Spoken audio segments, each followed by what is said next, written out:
kuanzia saa hii.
IMF reports that sub-Saharan Africa's ratio of interest payments to revenue has more than doubled in a decade, reaching nearly 4 times that of advanced economies by the end of 2022.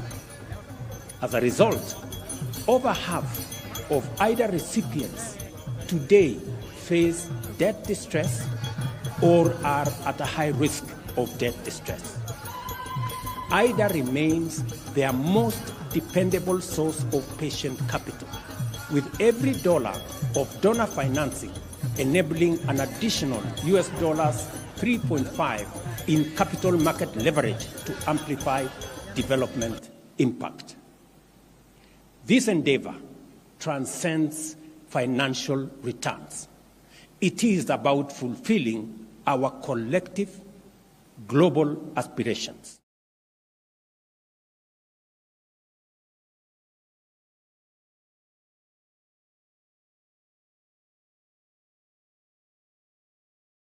Demands significant capital investment. Moreover, the global goal of achieving net zero by 2050 cannot be realized without Africa's active participation, a failure which would jeopardize humanity's survival, not just African survival, humanity's survival. It is imperative to understand with substantial investment in our vast energy resources, Africa can not only provide power to all its citizens, including the 600 million currently without access, but also significantly advance global decarbonization efforts. Let me say this broadly. If there was a case to be made for a win-win outcome, IDA is the best example, because everybody wins. The donors win, the recipients win. The donors win because it is an investment for them. For the recipients, it is an opportunity. In both cases, we have winners.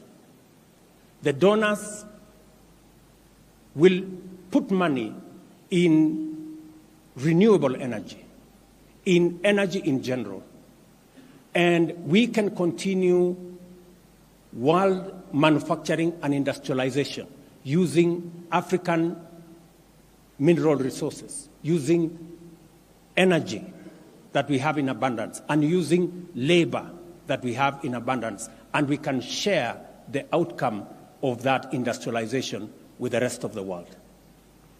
By investing in IDA, we unlock 60% of the world's arable and cultivated land for food security and nutrition, not just for Africa, but for the globe.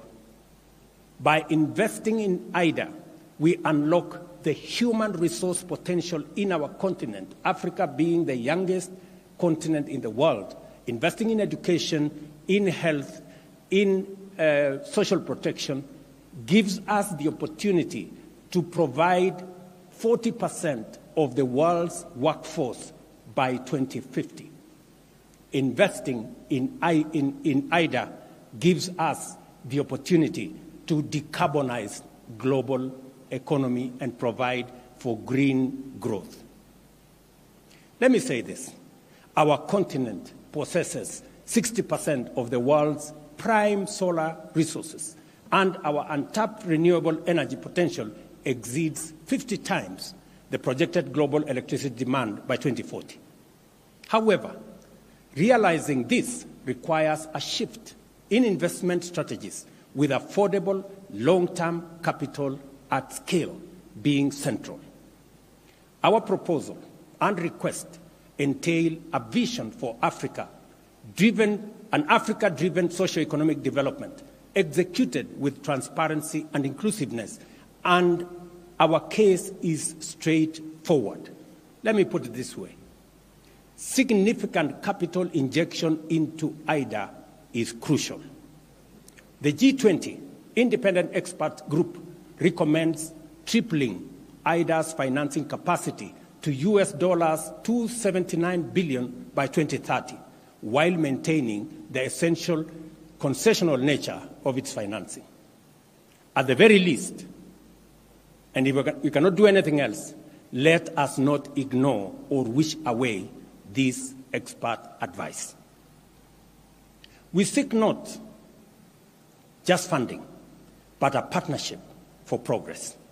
African nations propose a robust plan for climate-positive growth, aligning with the Nairobi Declaration from last year's Africa Climate Summit to ensure stable, dignified, and sustainable livelihoods across our continent. Africa is poised to transform its agriculture, water security, and energy access while creating job opportunities for over 4 million youths entering the job market monthly and expanding our small and medium enterprises as well. Central to these opportunities is our commitment to African-led initiatives. We aim to control our destiny, managing our resources responsibly and sustainably to drive Africa's industrialization agenda using our abundant energy, mineral, and human capital resources. Our commitment to transparency and accountability is in our socio-economic development plans, ensuring the efficient and effective use of IDA is central to our plan. We acknowledge the vital role of diverse stakeholders beyond governments and traditional donors committing to deeper and broader engagement to enrich our development outcomes. We are committed to empower the Africa Union Commission to make it fit for purpose with capacity to engage the rest of the world on behalf of Africa. We are committed to reform the Pan-African Parliament to enhance oversight and accountability over the Commission and establish an African Court of Justice so that we are ready to engage with the rest of the world.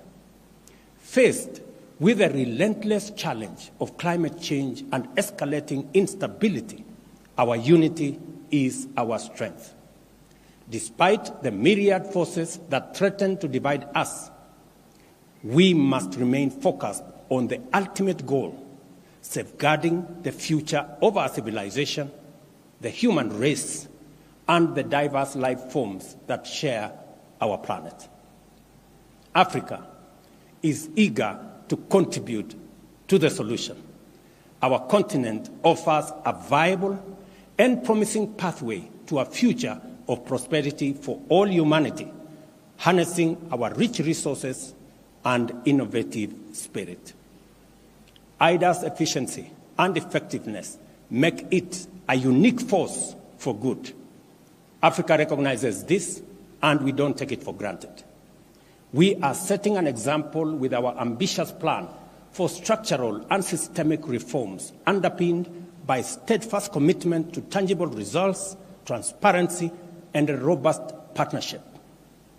Given the enormity of the challenge faced by African countries and its global implications as collective emergency, we call on our partners to meet us at this historic moment of solidarity and respond effectively by increasing their IDA contribution from the US $93 billion raised in 2021 to at least US $120 billion in 2024.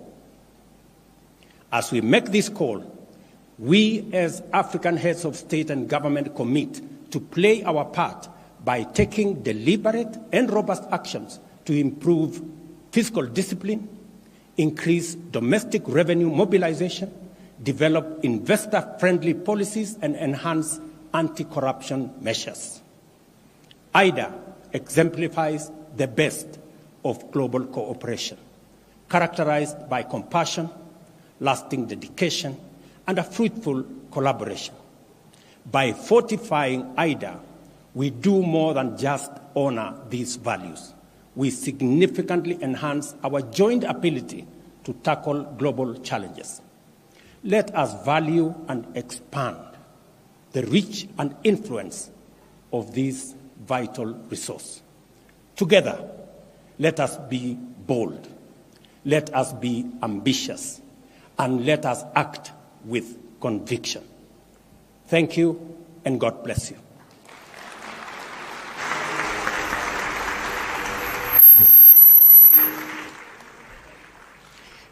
Thank you, Your Excellency, the President of Kenya, for that important keynote address. Thank you very much, Mr. President. This IDA for Africa Heads of State Summit is a critical platform for all heads of state and other leaders from across the continent, together to highlight IDA's impact and to call for a robust 21st replenishment resources in support of transformational development. An ambitious IDA 21 will be a lifeline for a world in crisis, and in particular, here in Africa. And to speak about it, I am now extremely honored to welcome the heads of states to deliver their statements. I would like to call upon His Excellency Mohamed Ghazouani, African Union Chair, President of the Islamic Republic of Mauritania. You're welcome, Mr. President.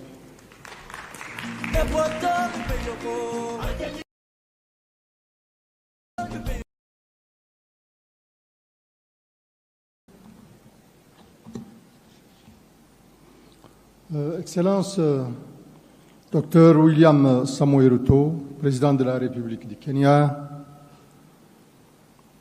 Excellences, Madame et Messieurs les chefs d'État et de gouvernement, Monsieur Adjei Banga, Président du groupe de la Banque mondiale, Mesdames et Messieurs les représentants des donateurs de l'IDA et des institutions financières, Mesdames et Messieurs, je voudrais tout d'abord signifier à mon frère et ami, son Excellence Dr William Ruto, Président de la République du Kenya, qu'autant je le remercie, et à travers lui le gouvernement et le peuple kenyan frère, pour l'accueil chaleureux et l'hospitalité généreuse, autant je le félicite vivement pour la parfaite organisation de ce sommet IDA-Afrique qui constitue une étape cruciale dans le processus de la 21e reconstitution des ressources de l'IDA. Je tiens également à exprimer mes sincères remerciements au président de la Banque mondiale, M. Adjei Banga, pour son leadership et son engagement en faveur de l'Afrique. Tout comme je remercie vivement, à mon nom propre et au nom de l'Union africaine, l'ensemble des donateurs et parties prenantes de l'Association internationale de développement pour la générosité et la constance de leur appui. Excellences, Mesdames et Messieurs, cette 21e reconstitution des ressources de l'IDA se tient dans un contexte continental et international particulièrement difficile et fortement marqué par des crises multiformes. Pandémie de la Covid, exacerbation continue des chocs climatiques, crise sécuritaire et politique, terrorisme et conflits armés en Afrique, en Ukraine, au Moyen-Orient et un peu partout ailleurs. Ces crises et conflits, au-delà des tragédies humaines qu'ils drainent dans leur sillage, impactent négativement et profondément l'économie dans le monde et particulièrement en Afrique, par leurs effets induits en termes de perturbation des chaînes d'approvisionnement, d'exacerbation de l'insécurité énergétique et alimentaire. Elles ont ainsi des conséquences massives sur les conditions de vie de centaines de millions de foyers dans des pays à faible revenu, en Afrique et dans le monde, et qui sont les principaux clients de l'IDA. Aussi, l'éradication de la pauvreté et de la faim à l'horizon 2030, qui semblait possible au moment du lancement de l'agenda du développement durable, sont désormais hors de portée pour la plupart des pays africains. De même, l'accès universel à l'eau potable, à l'assainissement et à l'électricité sont également un challenge difficile à relever. Les besoins de financement additionnels pour les infrastructures de développement ont ainsi été estimés par la Banque africaine de développement entre 68 et 100 milliards de dollars par an, tandis que les besoins de financement additionnels nécessaires pour que l'Afrique atteigne des objectifs de développement durable ont été estimés à 190 milliards de dollars par an. Excellences, Mesdames et Messieurs, ce bref tableau de besoins de financement montre, si besoin est, l'impérieuse nécessité d'une 21e reconstitution ambitieuse et solide des ressources de l'IDA, au moment où plusieurs de nos États font face à des obligations et des contraintes multiples, service de la dette, choc climatique, conflits et afflux de réfugiés. Cependant, à elles seules, les ressources de l'IDA ne suffisent point.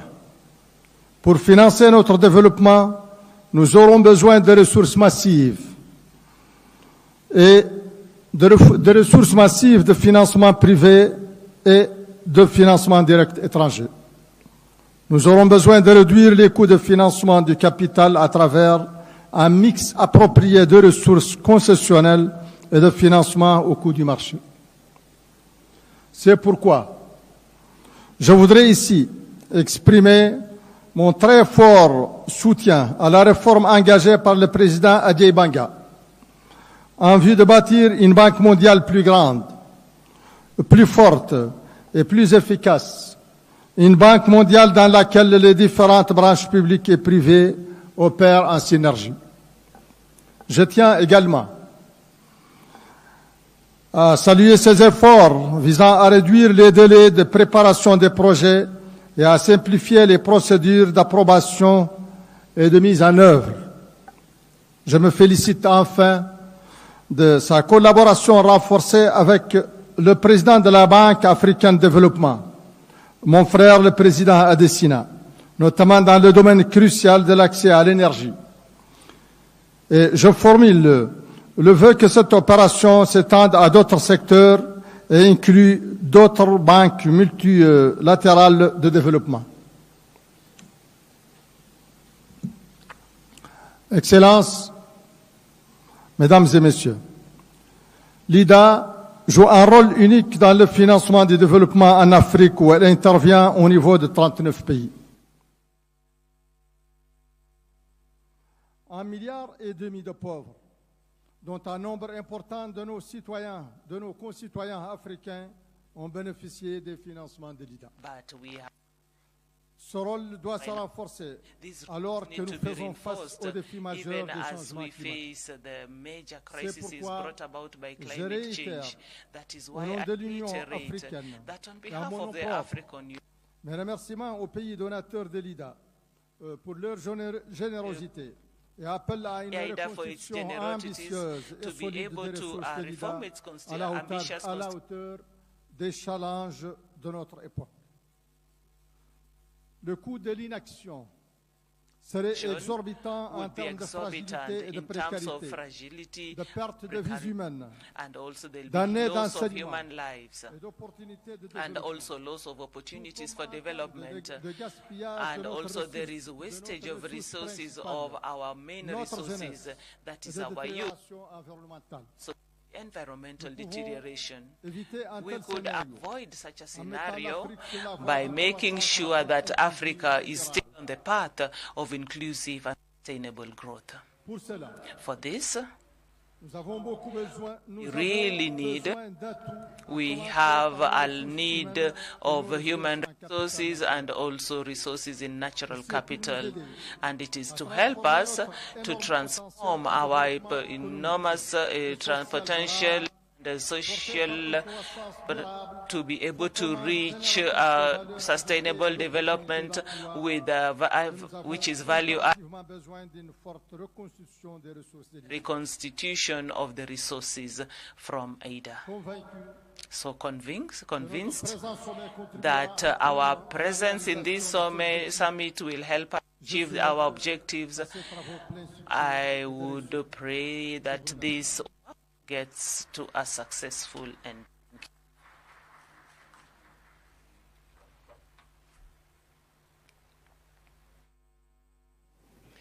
Merci beaucoup, Votre Excellence. Thank you very much, Your Excellency. I would now like to take this opportunity to invite to the stage the Prime Minister of the Republic of Côte d'Ivoire, Robert Bourg-Mambe.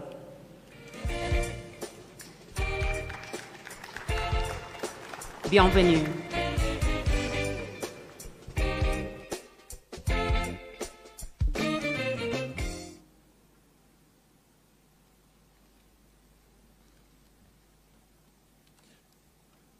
Excellence Dr William Ruto, Président de la République du Kenya, President of the Republic of Kenya, Excellences, Mesdames et Messieurs, Your Excellencies, ladies and gentlemen, heads of state and of government, Monsieur Ajay Banga, Mr. Ajay Banga, President of the World Bank Group, Mesdames et Messieurs les ladies and donateurs, gentlemen, bailleurs de funders, avant tout propos, before I voudrais begin, vous transmettre I'd like to les chaleureuses share et with fraternelles you salutations the de warm Son Excellence greetings of His Monsieur Alassane Excellencies, Ouattara, Monsieur Alassane Président de la Ouattara, République de Côte the d'Ivoire, President of the Republic of qui, Côte d'Ivoire, empêché, who, m'a demandé due de to le other représenter à ce reasons, sommet asked si me to important represent him at sur this la very important reconstitution des ressources summit de on the l'IDA reconstitution 21. of the IDA Resources Je saisis 21. également cette I also heureuse take this occasion opportunity pour adresser to mes address sincères remerciements my sincere à Son thanks Excellence to Dr. Excellency William Ruto, Dr. William Ruto, Président de la République, the President of the ainsi qu'au Republic, peuple kenyan and also to the people of Kenya for the hospitality de and the l'accueil. quality of the welcome. J'associe à ces I remerciements would le also président like to de la Banque reinforce mondiale, the thanks Monsieur of Ajay the Banga, to thank the President pour of sa the World Bank, Mr. détermination Ajay à Banga, for réformer his determination notre institution to commune reform our common pour une institution grande efficacité des for interventions better in efficiency in d'accélérer le interventions développement and also durable de nos accelerate États. sustainable development in Comme our vous le states. savez, Like cet important sommet it is this important vise à summit renforcer la also mobilisation des strategizes to ressources de mobilize l'État resources pour les 3 either prochaines années. for the 3 coming En effet, years. Les So gouvernements des pays à the faible governments of the doivent low-income aujourd'hui countries need faire today face à des défis to also, majeurs they are faced by et de plus en plus major importants obstacles that are dans becoming un bigger and environnement bigger de in ressources in an environment En where ce the qui resources concerne la are Côte limited. d'Ivoire, When it comes to la the Ivory Coast, digitalisation, la modernisation de l'agriculture, modernization le of secteur agriculture and the productif, production le développement sectors, du secteur privé, development of et the l'emploi private des sector, jeunes and also constituent employment les for the défis youth auxquels are the main nous devons faire obstacles. face. Par ailleurs, avec les menaces sécuritaires au With the Sahel, security problems in the Sahel, the Ivory Coast has a high growing number of refugees and also who are more than in their millions today, who are also pressure on social services and also need a lot of government interventions. So we are calling upon IDA and to mon pays sollicite un appui my de la Banque country mondiale en needs a lot of support from the World Bank to be able to be more resilient. That is why the Ivory qui a Coast, porté les plaidoyers pour la which mobilisation also des came ressources up de to l'État, advocate for more resources from engagé à IDA, poursuivre ses is also efforts involved in pour following une up on these reconstitution efforts conséquente in de reconstituting l'IDA 21. the IDA C'est 21. donc avec plaisir So que mon it pays is avec pleasure that my appréciera country, le 9 et 10 octobre from the 2024, 9th to 10th le sommet October of économique this year, africain the African en Economic faveur de la Summit, mobilisation des which will financements seek to majeurs mobilize main en finances in partenariat avec partnerships with Global et Citizen Bridgewater and Associates, Bridgewater qui Associates soutenir la to campagne de support reconstitution the des campaign to also ressources de l'IDA 21. reconstitute terminer, IDA 21. je voudrais And lancer I'd un like appel to also aux send donateurs, an appeal to au our groupe funders de la Banque and mondiale also et to à the ses World partenaires Group and its afin partners qu'ils mobilisent that davantage they les mobilize ressources d'IDA resources, pour IDA aider les resources, gouvernements to help à faire governments face to aux défis face qui the deviennent plus problems nombreux that are et plus becoming complexes. more and more La Côte bigger d'Ivoire and more soutient complex. tous les efforts de Ivory la Banque Coast mondiale supports all et de the ses efforts of partenaires. World Je Bank vous and its remercie de votre partners. aimable attention. I thank you all for your attention.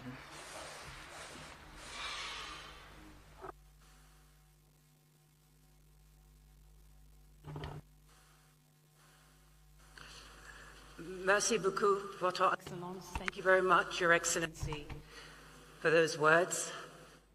I would now like to call on His Excellency Yoweri Museveni, President of the Republic of Uganda, to give some remarks. You're welcome, Your Excellency.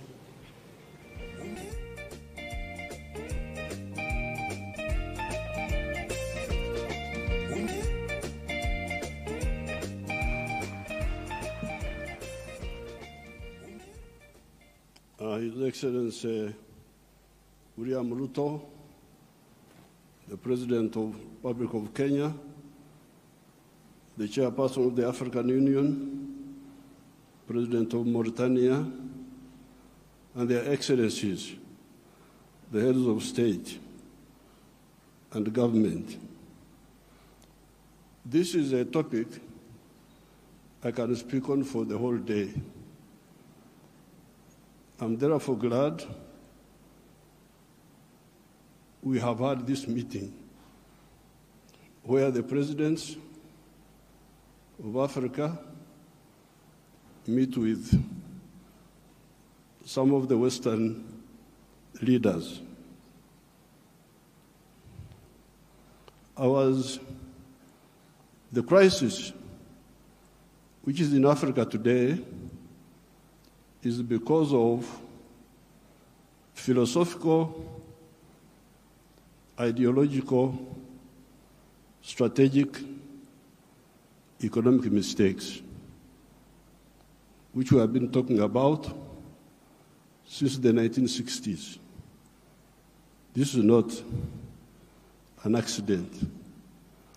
When you see the crisis in many of the African countries, the collapse of states, we predicted this in the 1960s. Philosophical, ideological, strategic mistakes. I don't have time to amplify each one. But I was very happy to hear the President of the World Bank talking about prosperity instead of profiteering. These were his own words. That's what I picked. This has been the problem. Aid has been for profiteering. This has been the problem. Now, the World Bank people and other groups have been talking of sustainable development. Even in your documents, I have seen those words there. Sustainable development. I am now going to be 80 years old. I have never seen sustainable pregnancy. That a woman is pregnant this year, the pregnancy continues next year, 3 years, 4 years, it never happens. In life, pregnancy develops sustainably within the womb of the woman. Quantitatively, the baby is growing bigger and bigger. But at some stage, quantitative growth must be transformed into qualitative change. The pregnancy must become a baby. If the pregnancy remains pregnancy,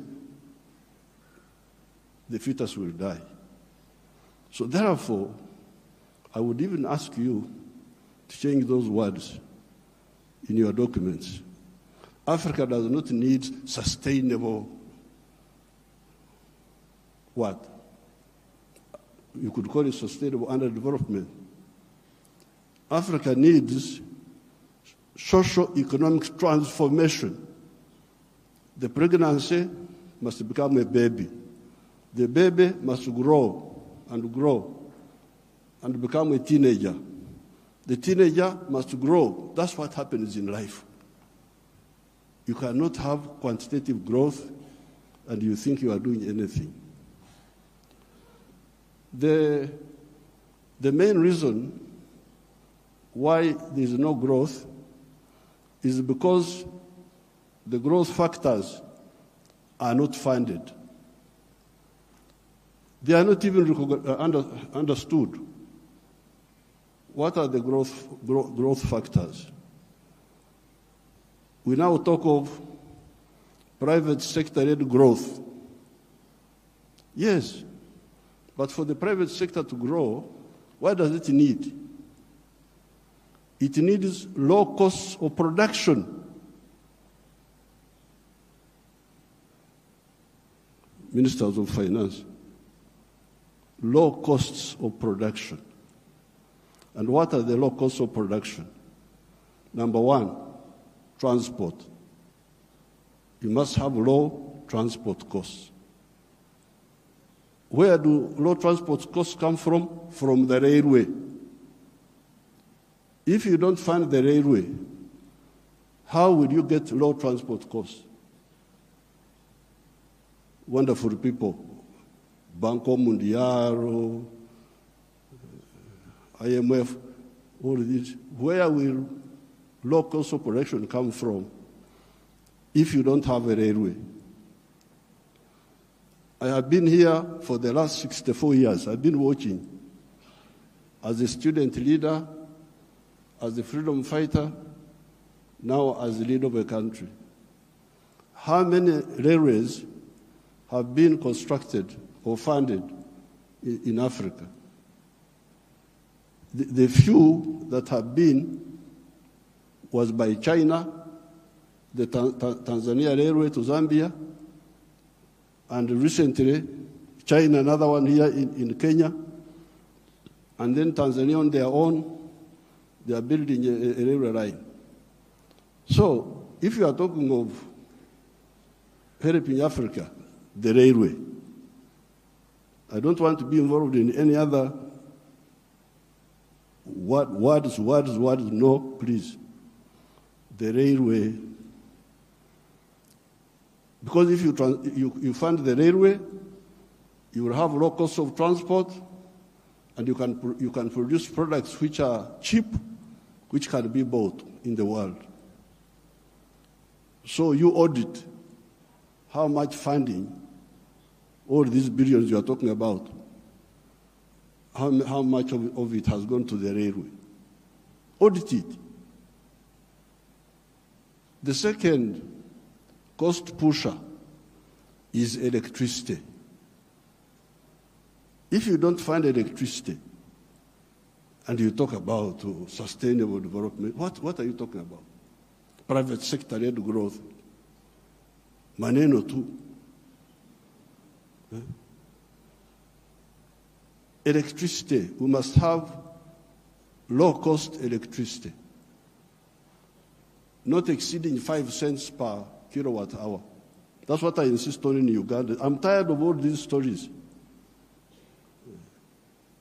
These neo-colonial civil servants who have been holding us back, I have put my foot down, say, I don't want to hear those stories.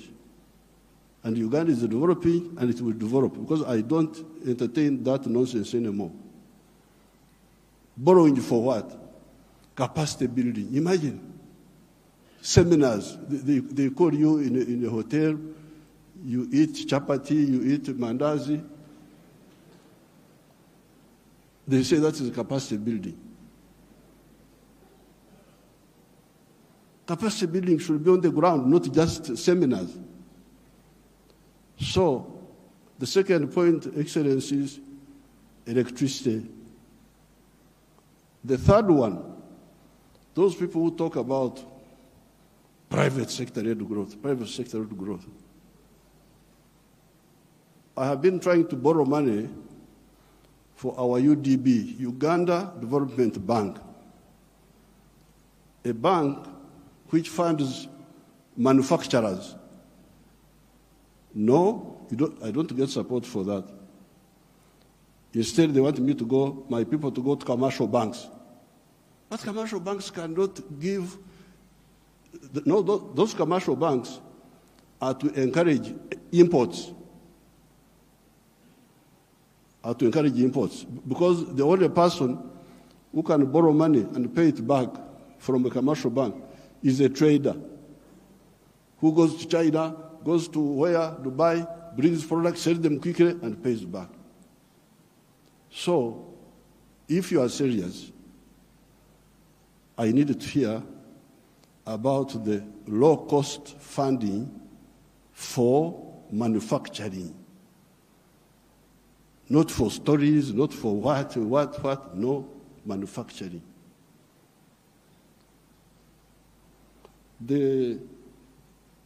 How about funding for irrigation? Because if you want to stabilize agriculture, a country like Uganda is very rich. We have got everything. But still, sometimes we get some erraticness in the rain. So in order to stabilize, I've been trying to look for a loan for irrigation. I can't easily get it. Very difficult to get. A loan for seminars, very quick. The civil servants, what?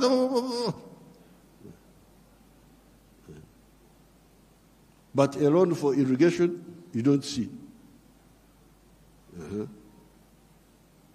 Now, finally, the loan for, I don't know the situation in other African countries, and I don't have time to talk for a long, I don't have opportunity to talk for long. But Uganda is a very rich country. But one of the problems we were having was that our people were outside the money economy. They were in what they call subsistence sector. They just produce for eating. Wanashughulikia tumbo tu. So I was looking for money. Please give me money to give coffee seedlings to these fellows who are just producing for the stomach, so that they can produce for the stomach, but also produce for the pocket, so that they join the money economy. You cannot imagine that by 2013, a few years ago, 68% of the homesteads in Uganda were still in the subsistence sector, in the non-money economy. You audit your countries. What is the situation? What is the percentage of the people? So I had now to use my own money, because I couldn't borrow money from anybody. The loans are for capacity building, for, I don't know, sometimes they give for ICT, but ICT is a communication system, mainly. What are you going to communicate on that communication? How are you? Good morning. And you think that is communication. Why don't you have ICT linked with agriculture, linked with industry? Oh, now the digital. Are you eating computers? Have I seen anybody eating computers? Just running up and down. Maneno tu. So I was insisting that all these Ugandans must be in the money economy. 2013, not long ago, 68% of Ugandans were outside the money economy, because Uganda is a very rich country. A fool can survive there. In other countries, fools die. But in Uganda, fools can thrive there. They just eat. He stays with his brothers. He eats. He goes from there to the sister. He eats. He's not earning anything, but he's eating. So we said, no, everybody must be involved in the money economy. We couldn't get any support for that. But we funded it ourselves. Each year, we spend about $300 million of our own to make these villagers join the money economy by producing for the stomach, but also for the pocket. And from 2013, I was now told that for the first time, 61% of the people are in the money economy of the homesteads. It is only 39% that are still out. You imagine those who are still there, just eating, no money. So therefore, this meeting is, then you get your neo-colonial civil servants. They talk of import support. Imagine there is money for import support. Import support. The governor writes to me, reports, we have got import cover for so many months.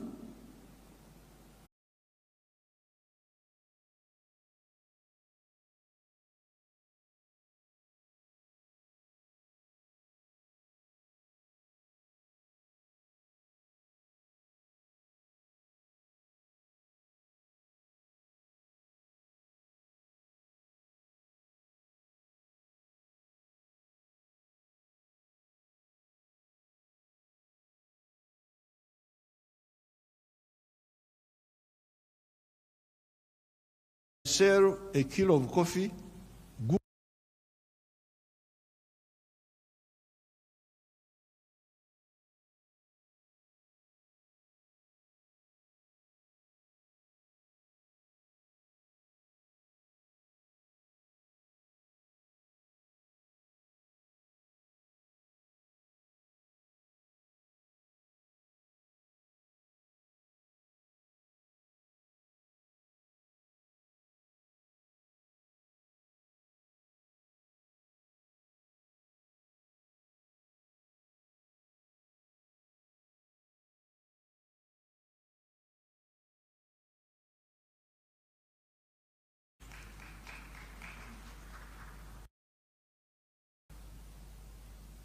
It's only the trousers I'm putting on because I can't go naked. Because they have not solved that problem for me. So, if you look at cotton, how many job levels are there? Job levels. You grow the cotton. Okay, that one we do. Those jobs we do. We gene the cotton. Kutoa mbegu, remove the seeds. That one we do here. And we end there. When you hear all these countries which have got crisis, Burkina Faso, I don't know what.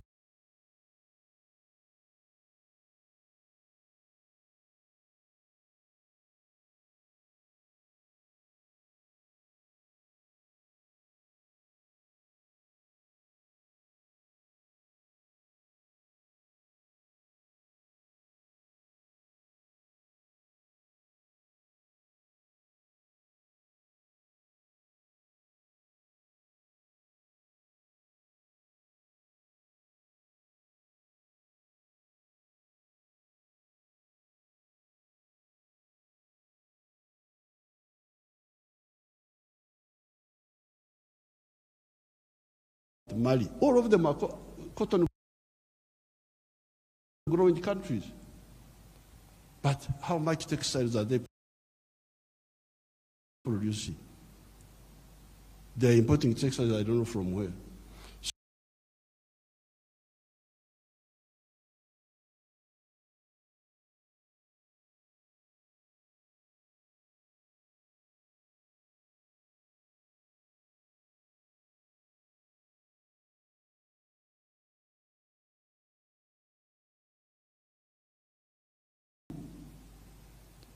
Gening, removing the seeds.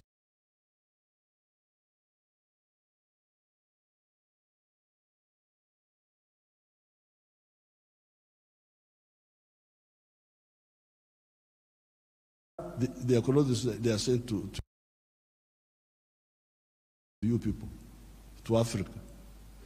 And we spend 800, all the money we earn from coffee goes back to bring dead people's clothes. But we have got one factory there called Nairobi. It produces 25 million liters, million meters. To clothe our people in Uganda without importing, we need about 11 factories like the one of Nairobi. And they would employ about 20,000 people. So there, and we would save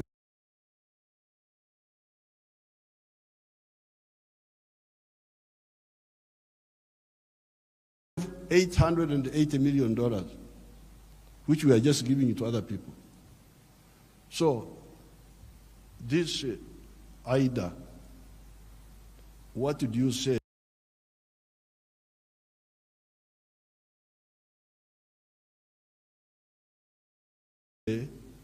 about the modern slavery of the Africans, of producing raw materials? In one of our documents in Addis Ababa, we had talked of Africa producing what it does not consume and consuming what it does not produce.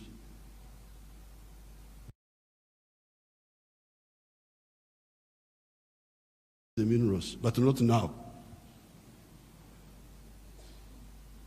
I banned this export of unprocessed minerals in 2012. My young brother, His Excellency Ruto, I forgave him and gave him some little iron ore for, I think, 2 or 3 years, because I've got a lot of iron ore, one of the best in the world. I told him, His Excellency Ruto's man, Muhindi wa hapa Kenya, you come and build the steel factory in Uganda at the iron ore. Oh, yeah. I've already built in Mombasa. So I said, okay, because of my young friend, I give you some iron ore for 2 or 3 years. But come and put the factory here. Now you can imagine akili ya watu wenu, my civil servants. An Indian wanted to take that iron ore to India. Imagine. Iron ore in our language is called obtare, but it is soil, black soil. If you see it, it is soil. To take that to India and do what? Pay your wonderful people $47 per ton. Our iron ore is the purest in the world. It is 70% pure. So you need like 1.5 tons to make a ton of steel. Now, a ton of steel costs $700. Somebody gives you $47 on your wealth, the wealth of your people, and he gets $700 from it. And all the jobs, your children have no jobs. Watoto wa Wahindi wanafanya wampata kazi. I can't be part of that treachery. So I banned, there will be no export of unprocessed minerals from Uganda.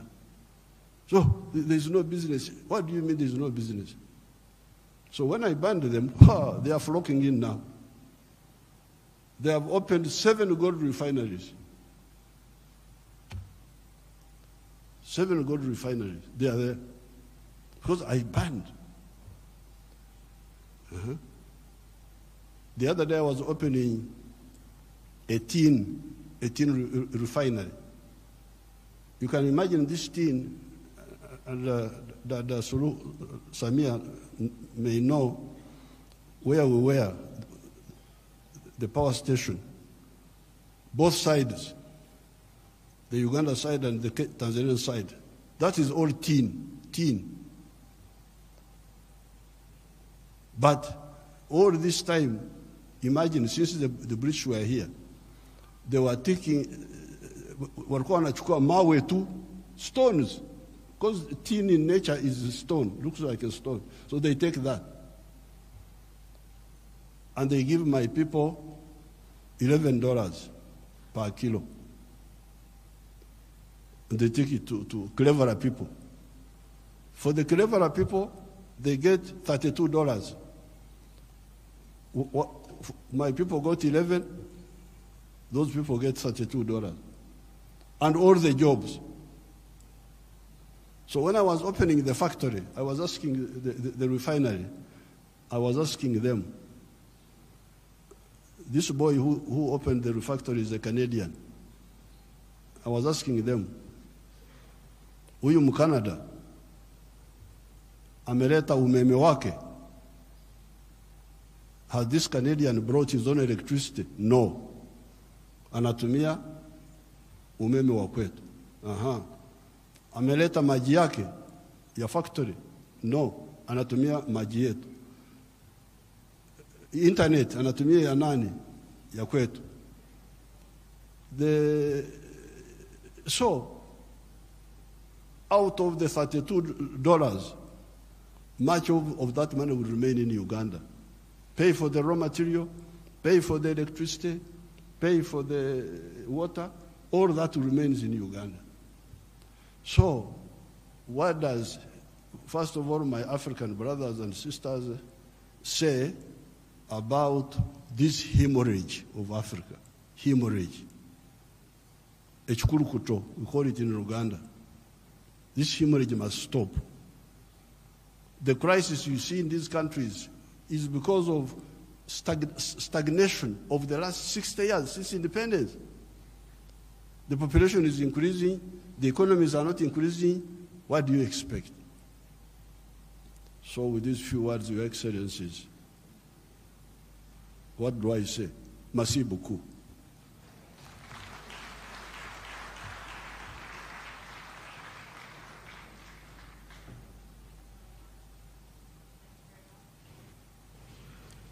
Thank you very much, Your Excellency, President Yoweri Museveni.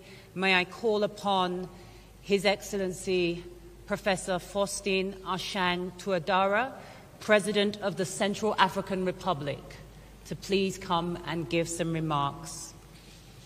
Bienvenue.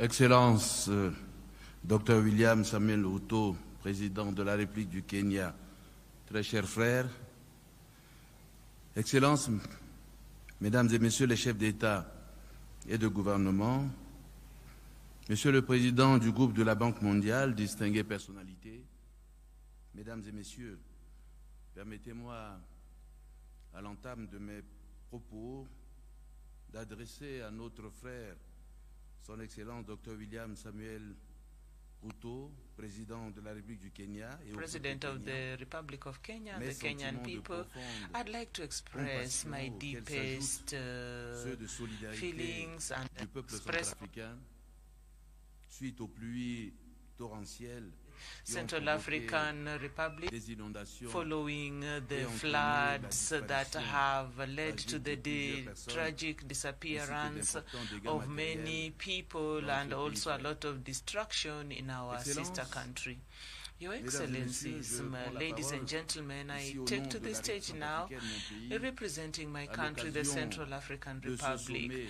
This occasion of this summit or Heads of State Summit,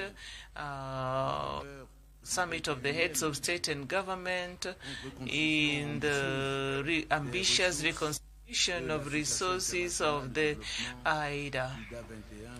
21 for Africa. Qu'il me soit permis Allow me d'exprimer notre to profonde also gratitude express our deep gratitude envers mon frère Son Excellence towards my brother, Dr. William Samoei Ruto, and the Kenyan people for the organization, the successful organization of this summit, and also the welcome, the brotherly welcome, very warm, which I have known since our arrival in this really dynamic town of Nairobi. I'd also like to thank Ajay Banga, the president of the World Bank Group, for his full participation in this very important summit, for his leadership, and also on reconstitution of resources, IDA 21. It is also the moment to express my gratitude to the World Bank for the multifaceted approach that we have been given. I'd also like to thank the entire group of funders in IDA, because it is thanks to their contribution this institution has the necessary is to help the most poor countries on this planet to be able to move to some place. So also the African Union, that it is in Africa that we also find a number of natural resources and strategic minerals, and we find that some of these countries are some of the most impoverished of these countries. And the Central African Republic has had a feeling of this level of poverty that we are talking about in this IDA 21. So we talk about 0.8 percentage growth, which means that a child who was born